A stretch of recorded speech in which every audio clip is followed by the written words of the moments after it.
Uppal police station పరిధిలో భారీ అగ్ని ప్రమాదం సంభవించింది. ఉప్పల్ బగాయత్లోని ఓ పరుపుల షాపులో ఒక్కసారిగా మంటలు చెలరేగాయి. ఈ ప్రమాదంలో దాదాపు 25 లక్షల ఆస్తి నష్టం జరిగినట్లుగా అంచనా వేస్తున్నారు. ఫైర్ సిబ్బంది సకాలంలో స్పందించి మంటలను అదుపులోకి తీసుకొచ్చారు. ఎలాంటి ప్రాణ నష్టం జరగకపోవడంతో అందరూ ఊపిరి పీల్చుకున్నారు.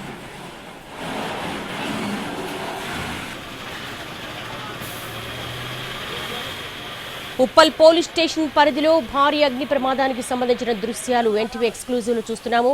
దాదాపు 25 లక్షలకు పైగా ఆస్తి నష్టం జరిగినట్లుగా అంచనా వేస్తున్నారు. ఉప్పల్ పరిధిలోని ఒక పరుపుల షాపులో ఈ అగ్ని ప్రమాదం సంభవించింది. ప్రమాదానికి గల కారణాలైతే పోలీసులు ఇన్వెస్టిగేట్ చేస్తున్నారు. షార్ట్ సర్క్యూట్ కారణమా లేకపోతే ఉద్దేశపూర్వకంగా ఎవరైనా ఇన్సూరెన్స్ కోసం ఇలా చేశారా అన్న దిశగా ఇన్వెస్టిగేషన్ అయితే కొనసాగుతోంది. ఒక పరుపుల షాపులో అకస్మాత్తుగా మంటలు చెలరేగాయి. మంటలను అదుపు చేశారు అగ్నిమాపక సిబ్బంది. ఉప్పల్ బగాయత్లోని ఓ పరుపుల షాపులో ఒక్కసారిగా మంటలు చెలరేగాయి. ప్రమాద సమయంలో ఎవరూ లేకపోవడంతో ప్రాణ నష్టం లేదని అందరూ ఊపిరి పీల్చుకుంటున్నారు. అయితే 25 లక్షల ఆస్తి నష్టం అయితే సంభవించింది.